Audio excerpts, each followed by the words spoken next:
and welcome to Unplanned, the show about cities and how they work. I'm Sam, your host, and today on Unplanned, we're going to make a very interesting detour into not just the heart of Boston, but the heart of every city in some ways, and talk about the subject of red light districts, which is actually a very fascinating urban planning question.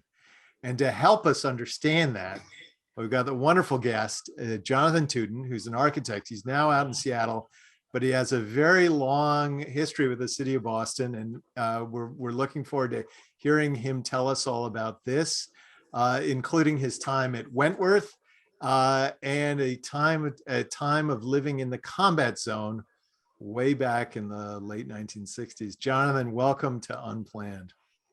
Thank you, Sam. Okay. All right, Jonathan. So tell us what we're going to talk about red light districts. How are you? Give us a little bit of background and about how you're connected to red light districts. Why was this subject so interesting to you? Well, it was part of my life back in the late '60s. I was a student at Wentworth Institute studying architecture, and one of my classmates, his brother, owned several buildings in Boston, and they were looking for a manager to run one of his little establishments, and I was looking for a place to live. I was 18. I was staying with my uncle in Milton, and I felt like I was missing out, and I wanted to be part of the city. So this opportunity came to pass, and when this fellow said, "Hey, if you're interested, you can.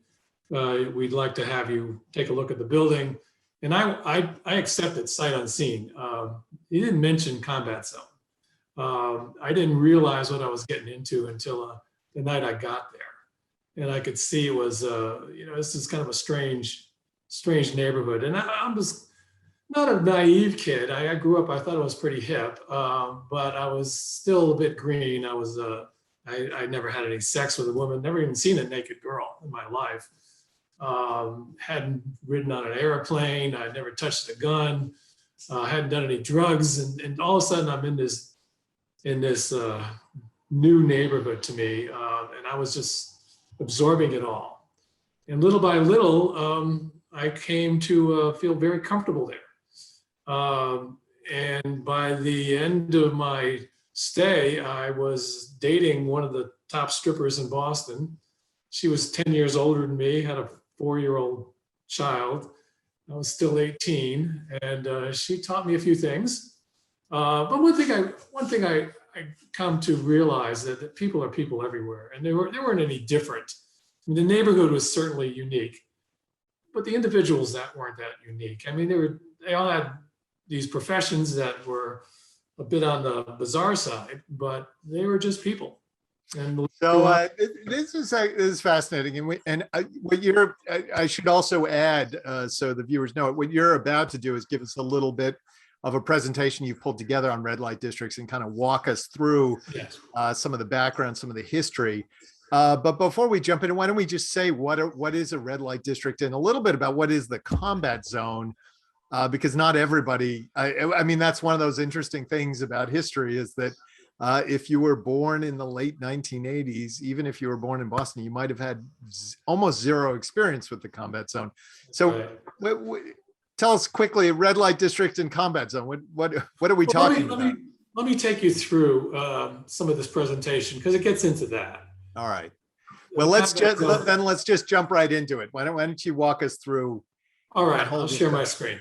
Well, once upon a time in America, I like that beginning. It seemed like every major city in the country had a red light district.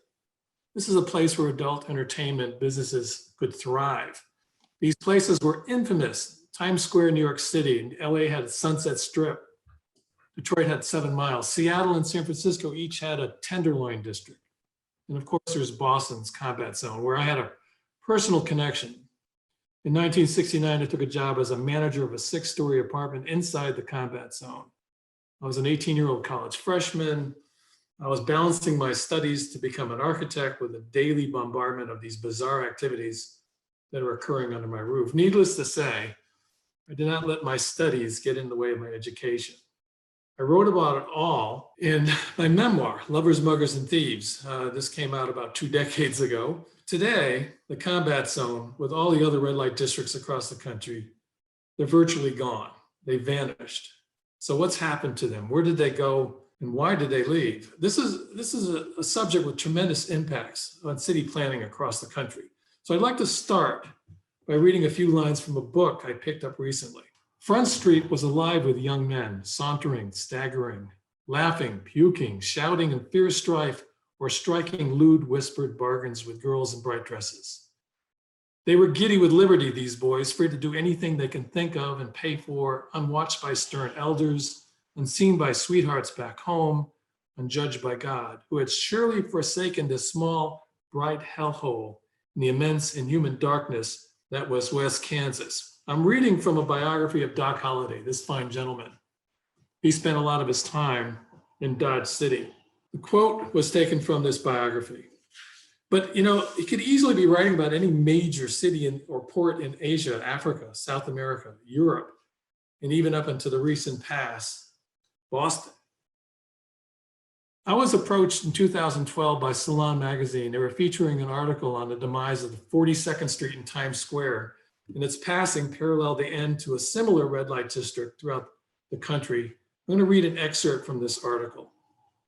It seems like every time a new Rem Koolhaas tower rises, it inspires, along with the oohs and ahs, a little wistfulness for the old grunge.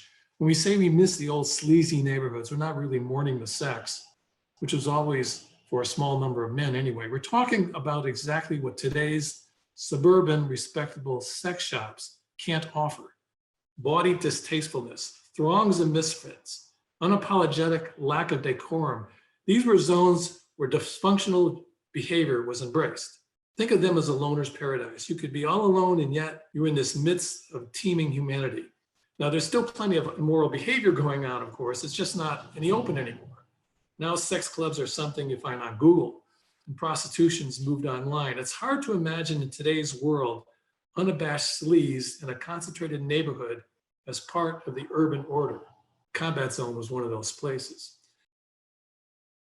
I'm going to take you on a brief trip through the history of the country's red light districts. Some of the black and white photos were taken in Boston from the time I was living there. Let's start by looking at the origin of the term, red light. According to the Oxford English Dictionary, the earliest known appearance of the term red light district in print is in an 1894 article in the Sandusky Register, a newspaper in Sandusky, Ohio. A widespread folklore claims the early railroad workers took red lanterns with them when they visited the brothels, so the crew could find them in the event of emergency.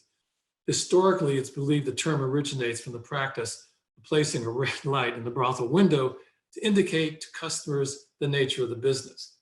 But some historians suggest that the term associated with the American Old West. It originated in Dodge City, home of that well-known prostitution district in the 19th century, which included the Red Lighthouse Saloon. This has not been proven, but Dodge City may be likely responsible for the term red light district becoming pervasive. This practice of civic debauchery goes back much further in this country.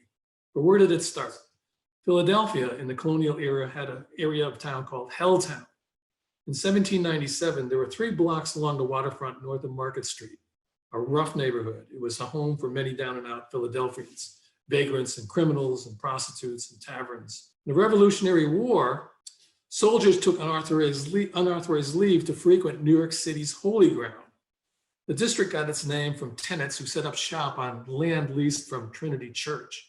In Ron Chernow's biography on George Washington, he writes about Washington arriving in New York with his ragtag Continental Army, and he warned his men to stay clear away from the Holy Ground. Up to 500 prostitutes congregated there nightly. William Tudor, a soldier from Boston, wrote home, "Every brutal gratification can be so easily indulged in this place." But even Puritan-controlled areas were not immune. We're looking back places like Colonial Williamsburg. They were called disorderly houses. The practice of posting in the window of the establishment pictures and names of girls working inside stretches back to these times. Josiah Quincy of Boston commented on the lifestyle in Charlestown in 1770. He said, "They are devoted to debauchery and probably carry it to a greater length than any other people. He would have said the same thing 200 years later about Boston. The men's reputations were typically unscathed. Ben Franklin openly confessed that he got it on with strumpets. But the practice continued throughout that century and into the next. Throughout the latter half of the 19th and early 20th centuries, red light districts flourished in this country. They could be found in every major city. These practices thrived with the settling of the West, especially throughout mining towns and ports of call.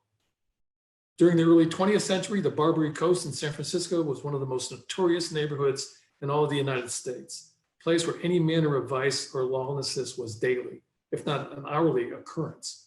As I mentioned, these districts were thriving, not just in our major cities, but throughout the West, even as places as clean, quote unquote, as the Mormon enclave in Salt Lake City. These were the Cribs in Salt Lake City in 1908. But you also had Denver, Colorado in the 1880s. Hell's Acre in Fort Worth, Texas, 1876. Los Angeles in the 1880s. The Cribs in Jerome, Arizona. Storyville, New Orleans. The Dream Hotel on Houston Street in Jacksonville, Florida. This is part of the red light district in San Antonio, Texas.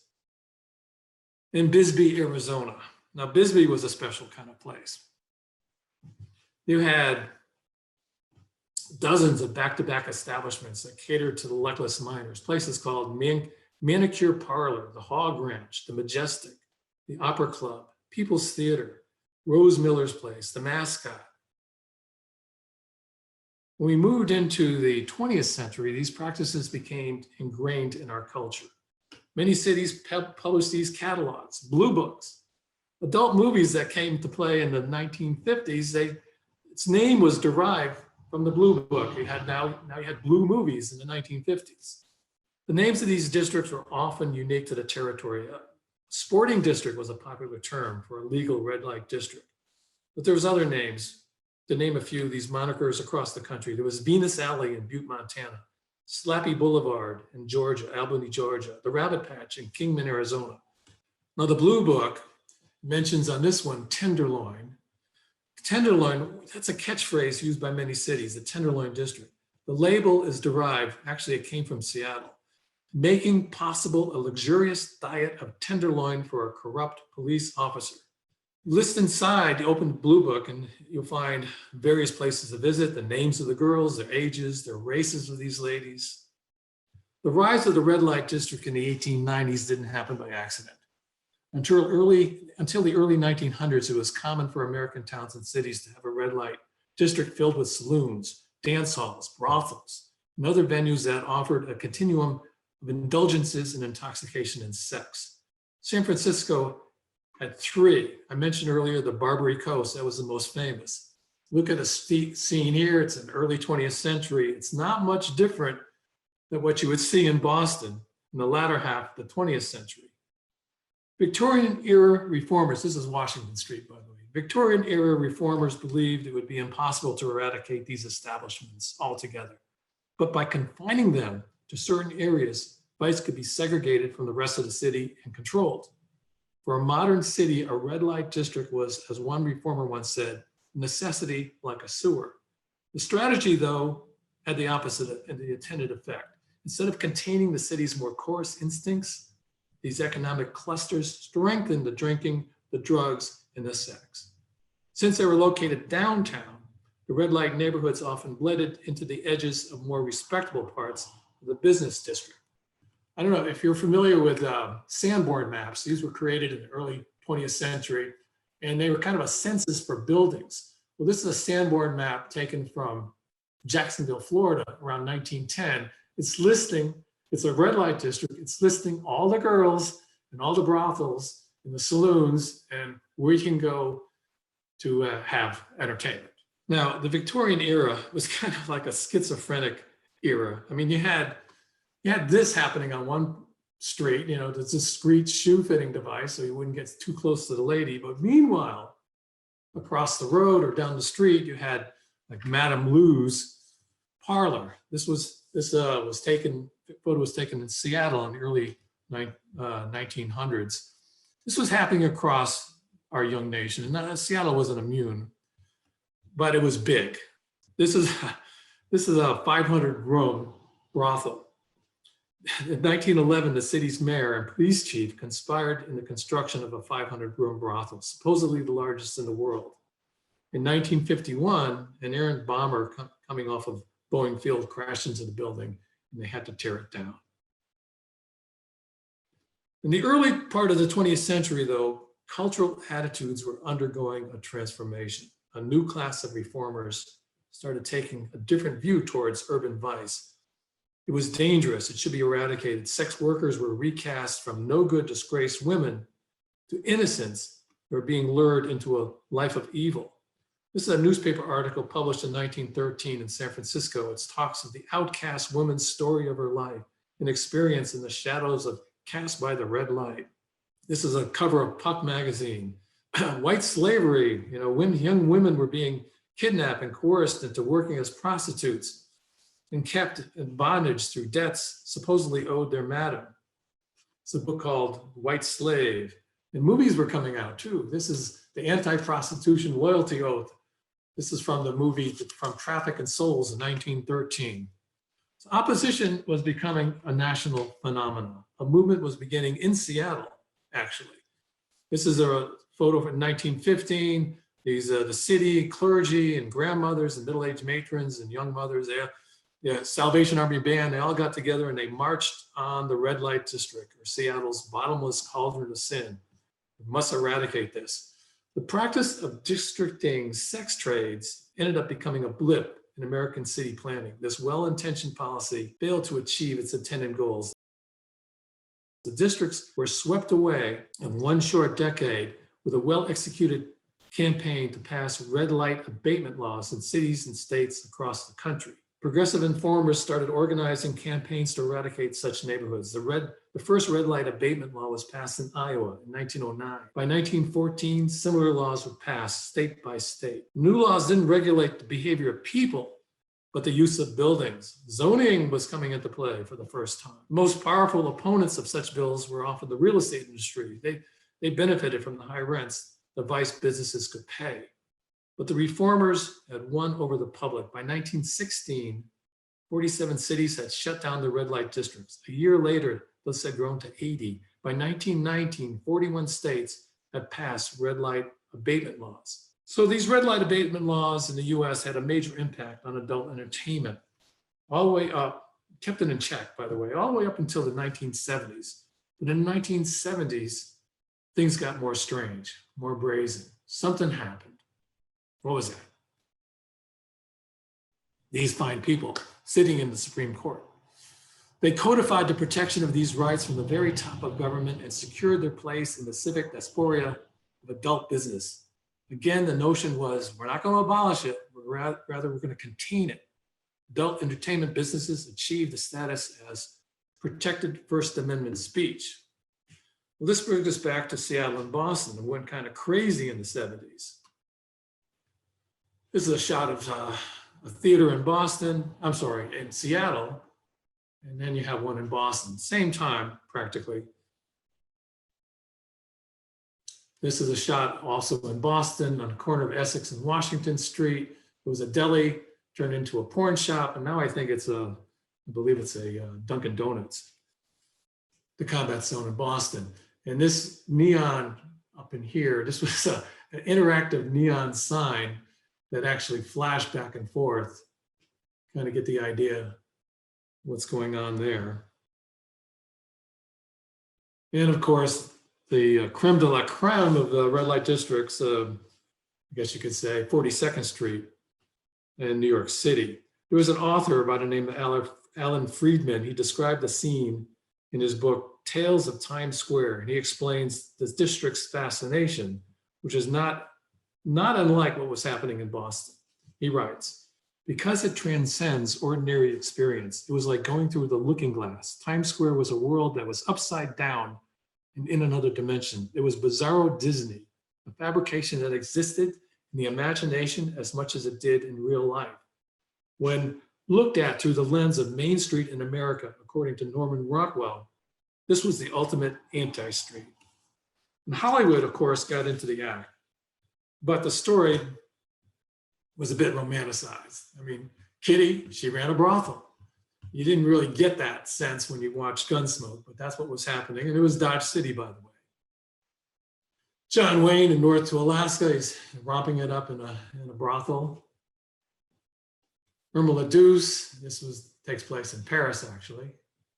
Oh yes, and Pretty Woman, pretty much romanticized.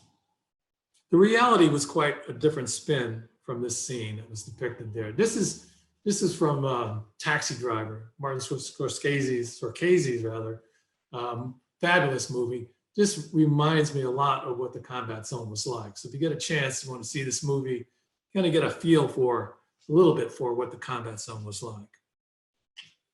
So the reality, Pretty Women, no.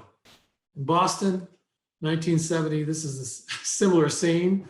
Man and women, maybe he loved her, who knows.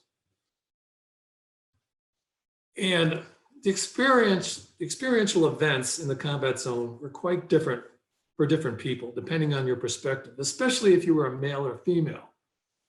Girl ready to go out for the evening, do some dancing. Boys from Southie showing up. I like the 6-pack of beer in the front seat.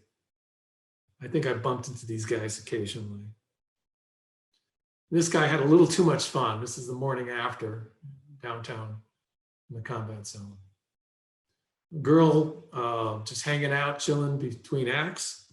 She's a dancer. Another girl, a dancer. She's from my building. Beautiful lady. This shot was taken on LaGrange Street. My building, the back of my building faced this parking lot. So this is actually, I entered my building from, probably walked right in front of this lamppost, entered my building. It was a way I would come and go. So I saw a lot of these ladies on the street all the time. Some of them actually lived inside my building.